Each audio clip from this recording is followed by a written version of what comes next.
kita mulai, kakak mau bertanya dulu. Karena kita baru pertama berjumpa ya. Ini yang sebelah sini namanya siapa? Putri, Kak. Oh, Putri. Yang ini?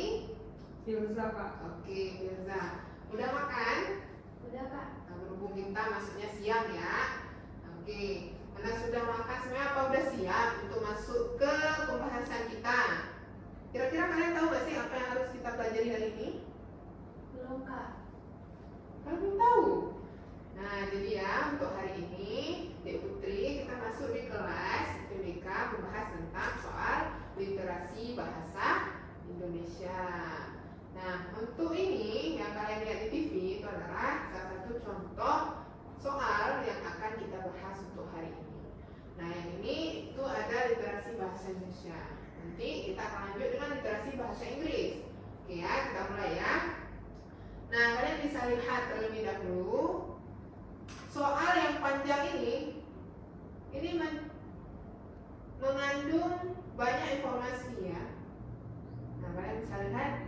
Nah, jadi untuk soal ini literasi bahasa Indonesia, kalian itu harus memahami isi dari apa yang disampaikan dari teks tersebut ya.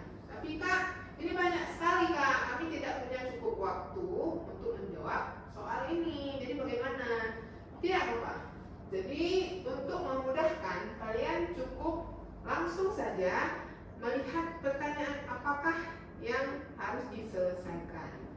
Nah, pertama kalian bisa lihat soalnya. Di sini ditanyakan mengapa.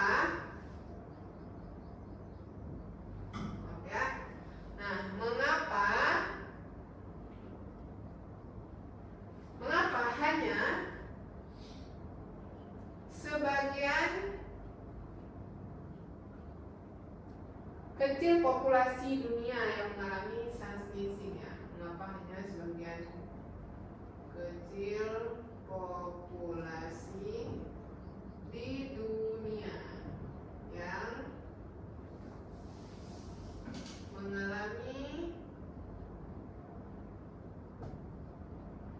sans sneezing? Sebelum kakak bahas soal, kalian tahu sans sneezing ini apa? Nggak tahu. Nah, jadi kita lihat dulu nih. Kan kita udah ditanya nih, mengapa hanya sebagian kecil populasi dunia yang mengalami sans sneezing? Kak, kami kan belum baca, kami belum tahu sans sneezing apa. Gimana kami tahu mengapa hanya sebagian kecil populasi? Jadi kalian harus melihatnya. Ini kata kuncinya itu pertama mengapa. Kalau mengapa berarti itu yang ditanyakan adalah sebab ya. Sebab, penyebab, kemudian ada faktor atau karena apa ya. Jadi kalian bisa memilih kata-kata seperti penyebab, faktor, karena. Nah, sudah. Nah, kemudian kita lihat lagi nih, mengapa hanya sebagian kecil populasi? Jadi sebagian kecil ditanya berarti jumlah sebagian kecil populasi. Berarti yang ditanyakan adalah jumlah populasi itu. Kenapa hanya sebagian jumlah itu? Nah, berarti kata kuncinya jumlah ya. Nah, langsung saja kita lihat di soalnya. Yang harus kita lakukan setelah melihat atau memperhatikan pertanyaannya, kita akan lanjut ke mengidentifikasi jenis soal. Nah, ini soal tentang apa? Apakah tentang penelitian atau hanya informasi? Ini bukan tentang research, tapi information. Nah, jadi setelah mengidentifikasi dulu soalnya.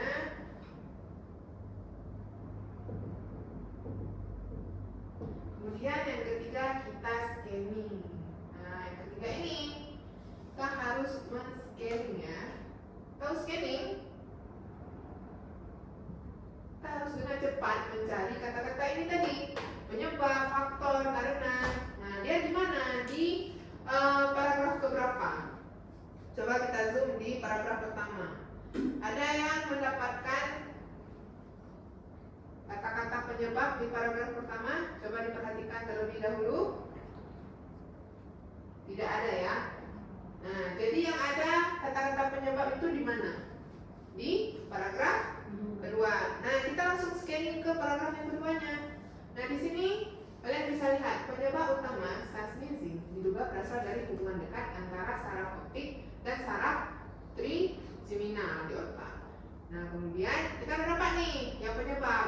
Tapi apakah ada berhubungan dengan sebagian kecil populasi? Ini kan jumlah tadi. Itu hanya deskripsi singkat, begitu ya. Berarti tidak ada hubungannya dengan jumlah. Nah, kita cari lagi. Apakah ada kata-kata faktor? Coba dilihat. Tolong Putri, kamu bisa tunjukkan yang mana kata-kata faktor yang ada di soal, yang ada di cerita. Coba kamu perhatikan di televisinya. Di mana kira-kira ada kata kunci faktor? Ayo, cepat. Scanning itu harus cepat. Di mana? Karena banyak sun sneezing itu. Ini karena ya. Ini karena oke.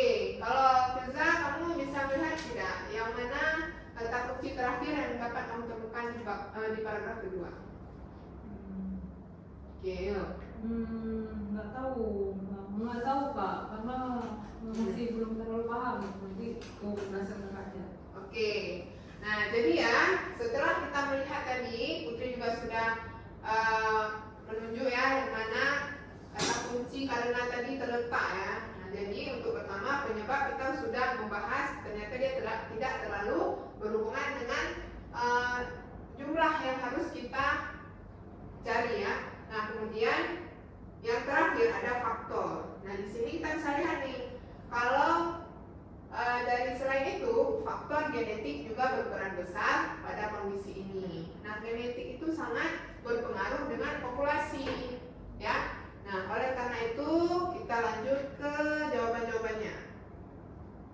Pertanyaan tadi, mengapa hanya sebagian kecil populasi di dunia yang mengalami sun sneezing?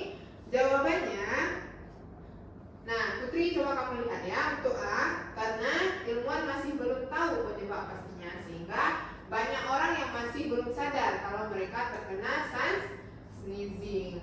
No ya, jadi kalian untuk langkah selanjutnya kalian harus pegang ide utama dari apa yang ingin dibahas di soal ini. Yang empat itu kalian harus pegang satu ide utama ya. Nah, ini sun sneezing ini dia kenapa sampai menyebabkan sampai terjadi hanya di sebagian populasi. Nah, untuk yang B-nya, karena penyebab utama sun sneezing berasal dari hubungan dekat antara saraf optik dan saraf trigeminal di otak pada orang-orang yang terkena gangguan refleks. Apakah benar? Tentu saja tidak ya. Kenapa? Karena kalian tetap harus berpegang pada ide utama tadi. Apakah ide utamanya? Yang bisa lihat lagi di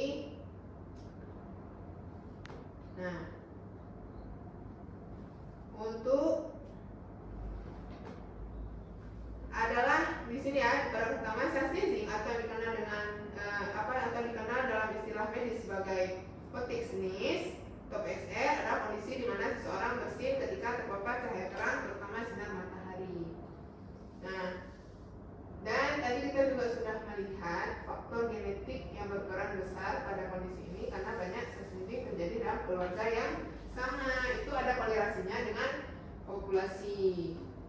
Oke, selanjutnya yang C. Karena sun sneezing hanya terjadi dalam hitungan detik setelah perubahan mendadak dari gelap ke terang sehingga tidak terjadi pada semua orang. No ya.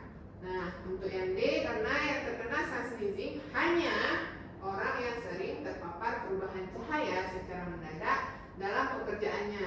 No juga. Ya, jadi bukan itu. Nah, yang terakhir, karena salah satu penyebab adalah faktor genetik.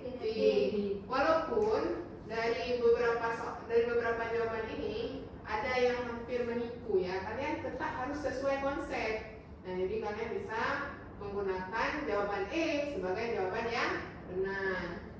Nah, untuk langkah selanjutnya kita wajib mengeliminasi yang mana sih yang benarnya ya.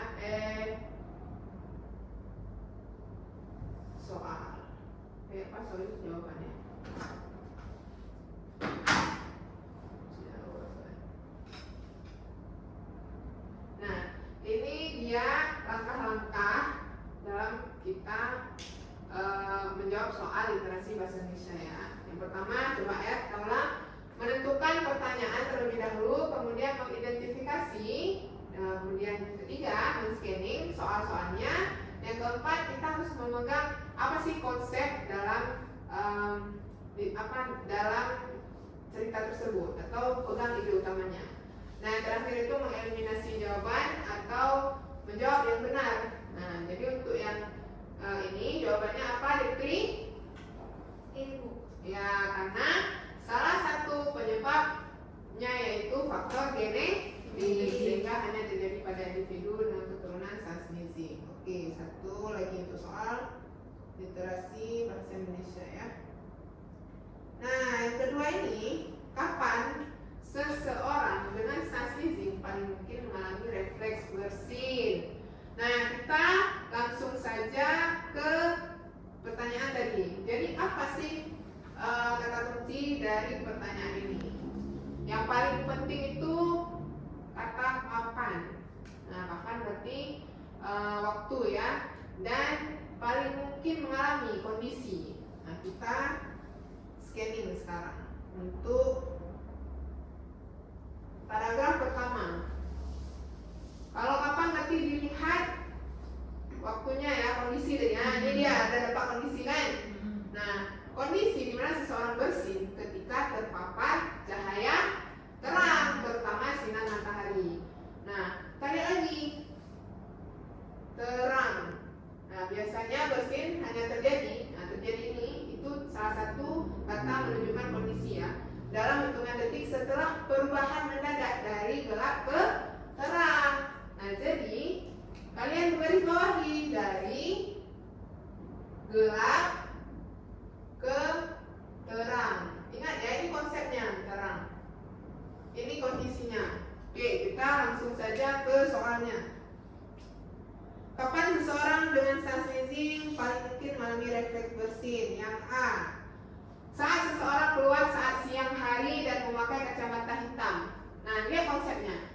Apakah saat siang ya? Di sini apa? Dari gelap ke terang. Yang A itu dari terang ke gelap. Berarti salah. Yang B, saat seseorang keluar dari dalam kantor dan ke ruangan lainnya saat siang hari. Kira-kira benar apa salah?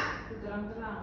Nah, kantor tersebut tidak diketahui apakah gelap ataupun terang. Jadi salah ya. Nah, untuk yang C, saat seseorang keluar dari mall dan berpindah ke ruang bioskop pada malam hari itu gelap ke gelap. Nah, yang ke D, saat seseorang berpindah dari dalam kamar yang lampunya mati ke teras rumah saat siang hari. Nah, itu ada keterangannya. Lampunya mati ke teras rumah saat siang hari. Siang hari pastinya cahayanya ke terang. Jadi jawabannya adalah D. Oke. Sudah paham di sini? Ada pertanyaan? Enggak, Bu. Ada ya. Oke. Sekarang kita lanjut ke literasi bahasa Inggris. Nah, untuk bahasa Inggrisnya, kalian juga harus melihat ini bahasa Inggrisnya dia masuk ke teks apa? Teks research kah? Information atau apa? Coba kalian lihat dulu ya, sambil ibu menulis sedikit. Bahasa Inggris, literasi bahasa Inggris.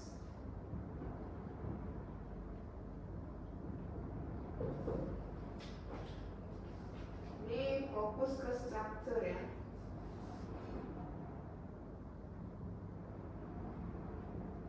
Struktur, kemudian oke. Nah, kalau di bahasa Inggris ini kita lebih diarahkan untuk melihat bagaimana sih struktur dari teks tersebut ya. Nah, kalian bisa lihat ya teks 1 dan teks 2. Kak, ini teksnya panjang, ada 2 lagi. Gimana cara jawabnya? Masih sama seperti literasi bahasa Indonesia. Yang pertama yang harus kalian lakukan adalah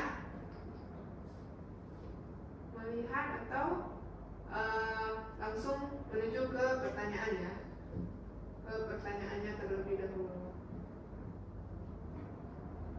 Oke, pertanyaannya apa di sini? What is discussed in text 1. Nah, di sini tidak ditanyakan text 2. Jadi, kita langsung saja ke text 1 ya. Nah, kita baca dulu jawabannya. The significance of telemedicine across different historical period. Jadi di sini membahas yang A ya. Yang A itu jawabannya tentang historical period tentang telemedicine. Pertama-tama kakak mau tanya, tahu nggak apa itu telemedicine? Nggak tahu kan? Telepon. Iya, jadi telepon itu seperti teknologi lah ya, ya. Nah, jadi ini penggunaan teknologi di bidang medicine, Kesehatan. ya kesehatan. Oke, langsung saja kita ke atasnya. Yang harus kita lihat itu tetap ide utama, ya. Nah, telemedicine roots extend far deeper into history than many realize.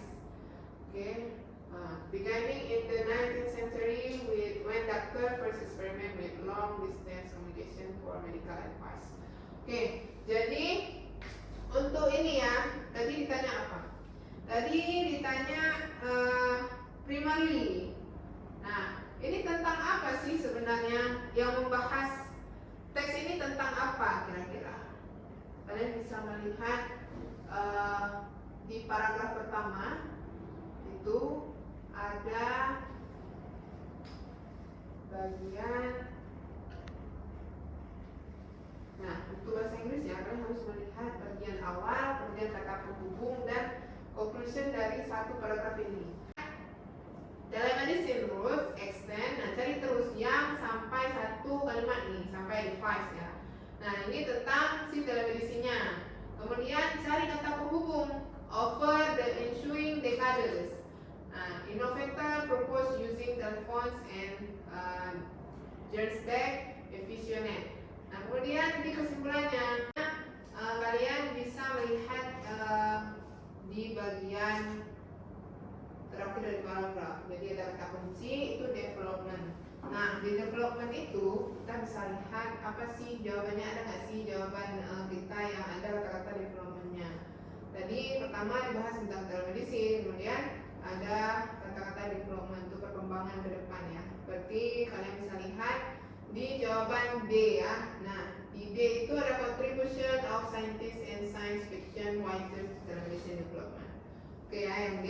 Kemudian soal selanjutnya itu ditanyakan apa sih di mana sih si teks tersebut sering ditemukan. Nah, untuk yang A itu telemedicine software user manual itu udah pasti tidak. Nah, yang B itu ada healthcare innovation blog. Karena teks ini mengandung informasi, yang paling masuk akal adalah di healthcare innovation blog. Oke ya, mungkin hanya sampai di situ. Ada pertanyaan? Tidak ada. Oke. Mungkin hanya sampai situ.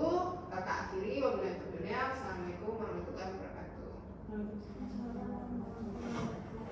kasih Kak. Ya.